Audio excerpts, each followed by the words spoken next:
We are living in an era where the presentation of chess on the internet is reaching a new level of excellence.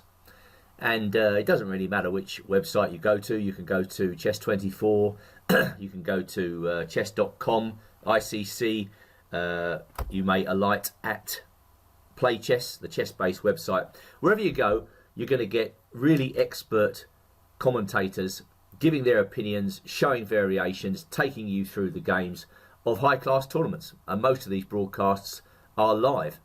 So really, I think the current day chess fan can have his cake and eat it as far as internet chess is concerned.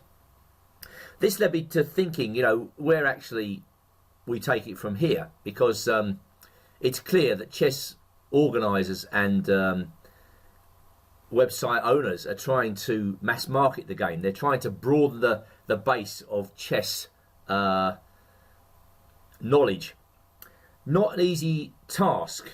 I read on the FIDE website a couple of days ago that in a press release about Carlsen Karyakin, hopefully, which will take place in New York, that in the Carlsen-Anand match 2014, no less than 1.2 billion chess fans were able to take a look at that match. And this really staggered me. 1.2 billion, is that figure? Could that figure possibly be accurate? Well, I mean, in my estimation, probably 99% of that number are beginners or improvers who wouldn't really have the faintest idea of what was going on in a Carlsen-Anand game at virtually any stage after the first few moves. No matter how good the commentator, you can't really reduce a top-class Grandmaster game to such a simplistic level that even beginners can understand it. I mean, it's simply not possible. And therefore, I think the challenge for the next generation of chess marketeers is actually to somehow overcome this barrier. Because it's all right to show flashy broadcasts of tournaments and the players dressed in suits and God knows what, but it's actually the content of the games that most people tune into these broadcasts for. And how do you simplify chess beyond a certain level? I don't think you can. Now, just to kind of prove my point, my game of the month for May 2016 comes from the second round of the very strong Norway chess tournament taking place in Stavanger at the moment. And this game is between Anish Giri and Maxime Vachier-Lagrave. And this game actually defies simplification of any kind. For chess fans, it's a great spectacle. But I can imagine most beginners absolutely scratching their head after the first few moves and thinking, what is going on? So Giri, in this game, kicks off with e4, and I've no doubt at all Giri being very well prepared. He was ready for Vachier-Lagrave's favourite Najdorf variation, which starts with the move a6. I mean, for most improving players, they're going to wonder what the move a6 is all about. Well, the move a6 is a high-class waiting move. It's very constructive. It keeps a white piece out of b5. It prepares to advance in the centre with e5. And in general, it keeps a lot of flexibility in the black position. That's what grandmasters like about the Najdorf. In general, the Najdorf is one of the most popular responses to e4 for that very reason. Black has got various ways to handle his pawns, various ways to develop his pieces, dependent on what white does. So it's actually worth pointing out at this juncture that if black does go e5 straight away, then bishop b5 check is an awkward move. That's the reason they don't go e5, because no matter what piece black puts in the way, the white knight's going to find itself the square f5, which is not very pleasant for black. So a6, if you like, prepares e5. Giri goes straight for the sharpest variation, bishop g5. And of course, to play this line with white, or black in fact, you've got to know an ocean of theory. That is the problem with it from white's perspective. Very attractive line on the surface, but you have to know a whole host of variations. The poison pawn, the main line, the brown variation, the Polygaevsky variation. It seems as though, well, for instance, black goes e6. I mean, he's got to stop bishop takes f6, or he should do. And now white goes f4, seemingly threatening the move e5. But things are quite complicated even here. As it turns out, black can play b5 in this position. That's the Polygaevsky variation. allowing e5. And this is just another Najdorf labyrinth, where white can, if he wishes, take the knight. There are other lines, and then black regains the piece by playing queen to e5 check. So by playing this way, Geary's saying, I'm ready for you, whatever you've got. But he could have expected anyway, Vachier-Lagrave, to play the following line because it's one of the Frenchman's favourite variations. He plays h6 first, bishop h4, and now queen to b6. The new poisoned pawn, which we should compare, if we just back up, with the original poisoned pawn, favoured by Fischer and Kasparov, queen b6, where white generally offers black the b2 pawn in return for quick development and the possibility to attack. So the first question we ask really when we encounter this position is, what are the differences between this and the normal poisoned pawn? Well, again, it's a question which hinges on some fine points. If white wishes to sack the pawn, he can certainly do so, and we get a similar position to the poisoned pawn. But there are certain lines in the other variation where white can play a quick e5. Here, that can be satisfactorily answered by a capture and then g5. Black manages to use the move h6 constructively. Anyway, and it goes on from here. And black is doing rather well, according to current theory. Basically, this variation has been highly analysed. It's very tactical. It's almost a battle of who knows most. And that's what Geary's saying to Vachier-Lagrave. Although you're a specialist, I know more than you about this line. Well, the subsequent play would tend to suggest that he actually doesn't. And Geary actually, first of all, declines the opportunity to sack the pawn with queen d2. Instead, he prefers the move a3. So I guess, you know, any Najdorf specialist should be happy to see moves like a3 from white, because they don't constitute any direct attacking threat. Of course, white's setting a superficial trap. I mean, there's no way that black's going to come in and take that pawn anymore, because knight a4 wins the queen in broad daylight. But instead, Vachier-Lagrave reverts to a kind of more normal Najdorf position, akin to what we call the Brown variation, with playing black playing bishop e7, white going bishop f2, setting up some discoveries against the queen. So the queen drops back, queen f3, and now the knight comes to d7. Well, here we've got a Brown variation. Again, just to show you what that is, I propose to drop back to bishop h4, and we won't give black queen b6 anymore. We'll give him bishop e7, queen to f3, queen to c7, castles on the queen side, knight bd7. This is the Brown variation. Now, if we compare this with what we've got in our game, we find that white has played the move a3, he's played the move bishop f2. We're looking for ways in which these moves change the evaluation of the position. And from where I'm sitting, they kind of, to me, change them in favour of black, because that move a3, it doesn't look right, you know, in a normal Brown variation type of position. Well, I mean, white's got to get on with his standard plan, which is basically casting on the queen side, followed by a kingside pawn storm. G4, H4, G5, which of course, if black's not on the ball, is very dangerous. We should say at this point that Vachier-Lagrave has played this position many times with black, so he knows what he's doing. All right, B5. Not fearing the move E5 from white, because black can always answer that with bishop B7, counter-attacking the white queen. So Geary gets on with the job, G4, and now black more or less has to stop H4 and then G5. So he stops it straight away with G5. And the point of this is to try to wrest control of the important E5 square in the middle. For instance, if white takes on G5 in this position, then black can already plonk his knight on this beautiful square E5. Very dominating position for the knight. And white has a job shifting that massive piece. So that's why after G5, Geary again tries to bash through, and this is probably the right idea, with H4. Black is happy to take on F4. And now bishop E2, again suggesting that white is having to treat this variation in a completely different way to the normal Brown variation. But of course, this is very dangerous to black, because black's king is still in the middle, and g5 seems to be a pretty dangerous threat. Rook to g8. Well, that is that is a move which tries to put the brakes on the advance g5. Obviously, knight e5 is an alternative, and a very complicated variation which has been tried in international email competitions, where basically both players are using engines for virtually every move. Queen takes f4, knight e takes g4, bishop takes g4, e5. 3 white pieces attacked, but knight d5 is available. Again, this is another labyrinth. I don't want to go down this road too far, because it's simply too complicated.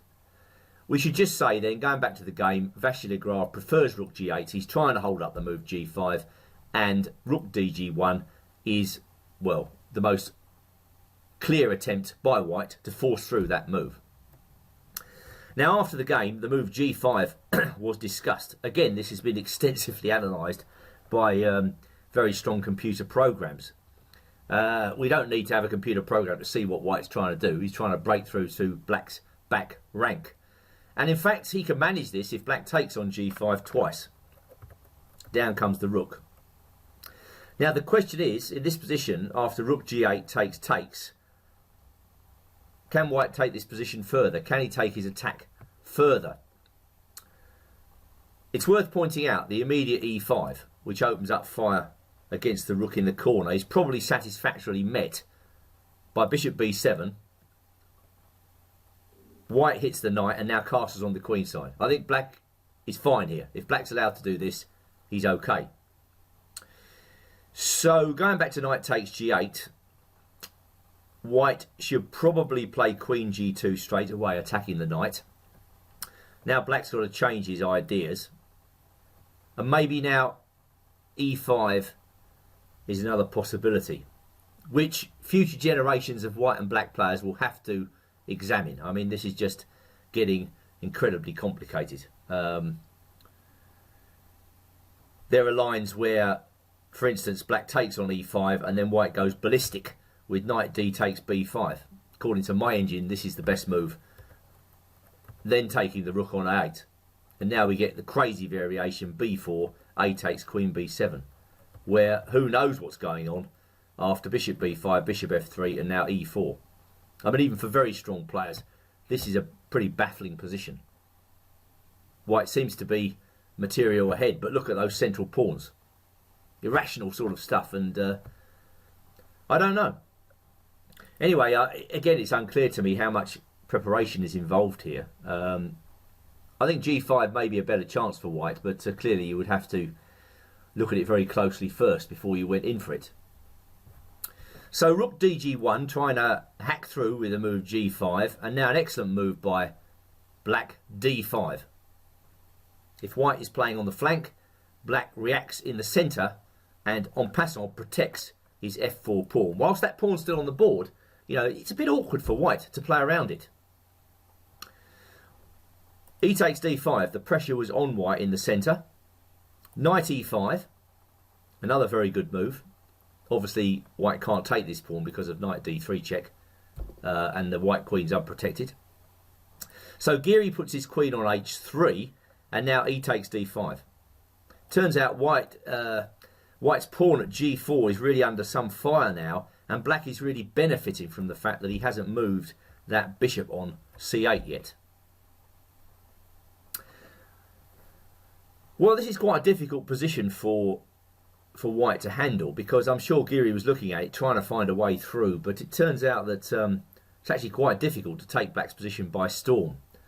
If he goes knight f5, then I think black can just trade the pieces. He can go takes on g1 and castle on the queen side, whisking the king away to safety. And black is absolutely fine here. The pawn on f4 remains and is quite annoying for white. Going back, what else? Well, I suppose there's bishop f3, but now we see the downside of a move like a3, as black can play b4, and after takes, Black has got terrific counterplay against the white king position. For instance, if white takes on d5, then the black knight comes in with tremendous force, and well, that's kind of almost mopping up the white position. So Geary plays rook e1, placing his rook on the same file as the black king, and Vachier-Lagrave takes a sensible approach, gets his king off the file. There was also h5, again, which would lead to a very irrational position after knight f5. I think by this stage, Vachier-Lagrave was thinking to himself, well, I'm better, and I just want to try and find the safest route to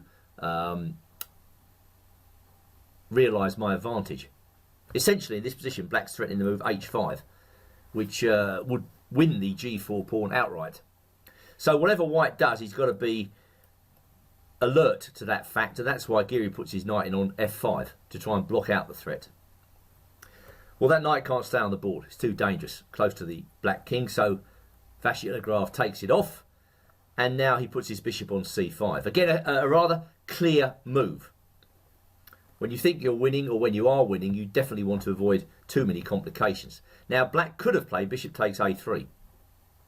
That was another interesting possibility here, and very, very complex idea based upon a move like f3 in a minute, and then the knight on c3 will be unprotected, something like this. Again, I think Vachier-Lagrave avoided this because he thought bishop c5, this is much better for me anyway, without too many complications, I'm going to go for this. And the point is seen after takes. Black has got a number of threats here. Rook g3 is a very nasty threat, followed by hoovering off this knight and a winning attack. And if I get rid of the arrows, there's also a move like d4 in the wings, which again puts the question to white's king. So Geary has got to retreat. He did, and black pressed on with d4. And once again, this is a very awkward move for white to meet.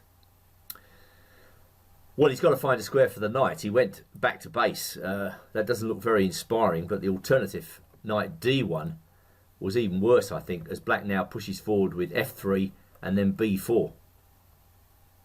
Black is concocting a very strong attack here, and he's even going to win material.